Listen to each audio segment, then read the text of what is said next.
अस्सलामु अलैकुम वरहमतुल्लाहि वबरकातुहू। अल्हम्दुलिल्लाह वस्सलातु वस्सलामु अला रसूलिल्लाह व अला आलिहि व सहबिहि व मन वालाह।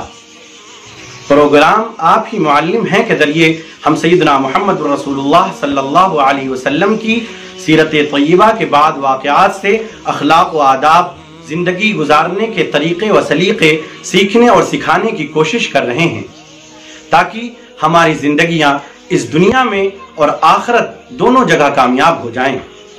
चुनांचे आप अलैहिस्सलातु वस्सलाम के आदाब व अखलाक सिखाने के सिलसिले में आपके प्यारे शागिर्द व सहाबी सैयदना अबू महदूरा रज़ियल्लाहु ताला अन्हु एक वाक़या बयान फरमाते हैं। कौन अबू महदूरा? वो अबू महदूरा जिनकी शरारत की वजह से सैयदना मुहम्मद रसूलुल्लाह सल्लल्लाहु अलैहि वसल्लम ने उन्हें आलम इस्लाम की एक बड़ी पोस्ट यानी हरम मक्की बैतुल्लाह शरीफ का मुअद्दिन मुकर्रर फरमा दिया था। किताब महरतुल अंसाब के मुसन्निफ ने लिखा है, और मैंने भी ये बात एक बड़े अरब आलिम से सुनी है, कि सैयदना मुहम्मद रसूलुल्लाह सल्लल्लाहु अलैहि वसल्लम के अखलाक व आदाब की बरकत से सैयदना अबू महदूरा रज़ियल्लाहु ताला अन्हु की नस्लों में अभी तक हरम शरीफ की मुअद्दिनी की सआदत बाकी है।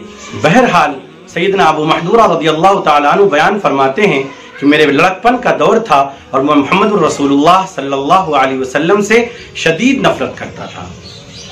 ये वो ज़माना था जब मोहम्मद रसूलुल्लाह सल्लल्लाहु अलैहि वसल्लम ग़ज़वा ताइफ से मक्का वापस आ रहे थे और आपने मक्का के बाहर अपने साथियों के साथ पड़ाव किया हुआ था।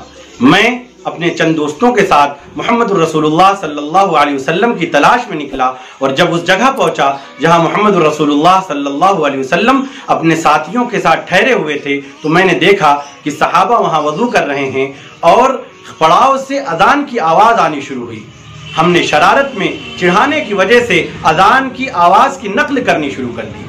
सहाबा को ये बात बड़ी बुरी लगी और करीब था कि वो पकड़कर हमारी पिटाई कर दें, लेकिन मोहम्मद रसूलुल्लाह सल्लल्लाहु अलैहि वसल्लम ने उन्हें इस बात से मना फरमाया और हुक्म दिया कि इनको हमारे पास लेकर के आओ। चुनांचे हम 10 साथियों के साथ आप सल्लल्लाहु अलैहि वसल्लम की खिदमत में पेश किए गए। आप सल्लल्लाहु अलैहि वसल्लम ने हुक्म दिया कि अजान दो। चुनांचे हम में से पहले ने अजान दी, फिर दूसरे ने दी, फिर तीसरे ने दी। इसी तरह मेरा 10वां नंबर था। जब मेरी बारी आई तो रसूलुल्लाह सल्लल्लाहु अलैहि वसल्लम ने मुझसे फरमाया कि तुम अजान दो। मैं रसूलुल्लाह सल्लल्लाहु अलैहि वसल्लम से शदीद नफरत करता था, लेकिन आपकी हैबत की वजह से मैं कुछ बोल न सका। अजान मुझे आती नहीं थी, लेकिन फिर भी मैंने अजान देनी शुरू कर दी। और जब मैंने अजान दी तो मोहम्मद रसूलुल्लाह सल्लल्लाहु अलैहि वसल्लम के चेहरे से खुशी के आसार फूट पड़े और आप सल्लल्लाहु अलैहि वसल्लम ने इरशाद फरमाया, हाज़ा हुवा नदीयुस सऊद, यही वो शीरी और प्यारी और मीठी आवाज़ है जिसको मैं सुन रहा था। फिर आपने मुझे अपने करीब किया, अपने पास बुलाया और बड़ी शफ़क़त से मेरे सर पर हाथ फेरा और मुझे अज़ान सिखलाई और हुक्म दिया, इज़हब फ़अज़्ज़िन लना फ़िल हरम, कि जाओ आज से तुम हमारे लिए हरम में अज़ान दो। ये अजीब व गरीब अखलाकी, तहजीबी और तालीमी वाक़यात सिर्फ सैयदना मुहम्मद रसूलुल्लाह सल्लल्लाहु अलैहि वसल्लम की सीरत तय्यबा के ख़जाने में ही मिल सकते हैं।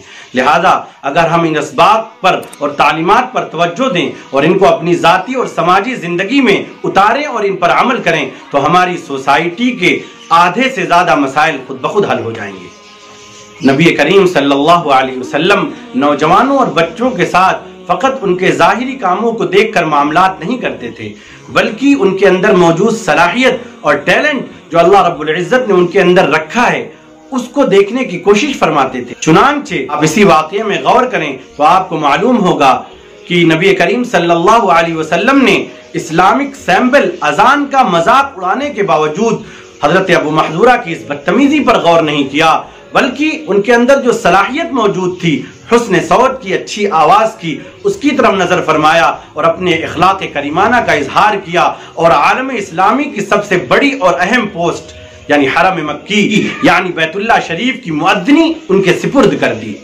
आप गौर फरमाएं कि अगर इस पोस्ट पर इस ज़माने में कोई आना चाहता है तो उसको न जाने कितने इंटरव्यूज़ और इम्तिहानात से गुजरना पड़ेगा, उसके बाद वो यहाँ तक पहुँच सकता है। लेकिन रसूलुल्लाह सल्लल्लाहु अलैहि वसल्लम के अखलाक़ करीमाना देखिए कि उनकी सलाहियत को देखा और सिलेक्शन पर मुहर लगा दी। آپ اس انتخاب اور سلیکشن میں غور کریں تو آپ کو معلوم ہوگا کہ اگر کوئی باصلاحیت آدمی اپنی صلاحیتیں کسی بیکار کے کاموں میں لگا رہا ہو اور آپ اس کو اس کی صلاحیت کے مطابق کوئی کام دلا دیں اور کسی کام پر لگا دیں تو پھر اس کی ذمہ داری کا احساس ہی اس کو سدھار دیتا ہے. پھر وہ اپنی صلاحیتیں جب کام میں لاتا ہے تو بڑے بڑے کارنامے کرتا ہے. لہذا سیدنا ابو محذورہ رضی اللہ تعالیٰ عنہ برابر حرم مکی میں اذان دیتے رہے اور آپ صلی اللہ علیہ وسلم کے اخلاق اور توجہ کی برکت سے دنیا میں مقبول و مشہور اور آخرت میں کامیاب ہوئے. نبی کریم صلی اللہ علیہ وسلم اسی طرح لوگوں سے اور خصوصاً نوجوانوں سے معاملات فرمایا کرتے تھے. آپ صلی اللہ علیہ وسلم کے اخلاق اور آداب کا نتیجہ کیا ہوا اور حضرت ابو محذورہ پر اس کا کیا اثر ہوا اس کو بھی آپ سنیں کہ سیدنا ابو محذورہ فرماتے ہیں کہ جس وقت سیدنا محمد رسول اللہ صلی اللہ علیہ وسلم نے مجھے اذان سکھائی، مجھے قریب کیا تھا اور میرے پیشانی کے پاس کے بالوں کو چھوا تھا تو پھر میں نے پوری زندگی یہ بال نہیں کٹائے اور نہ چھلوائے، کیونکہ مجھے یہ بات پسند نہیں تھی کہ میں اس جگہ کے بال کٹواؤں جو سیدنا محمد رسول اللہ صلی اللہ علیہ وسلم نے چھوئے ہیں.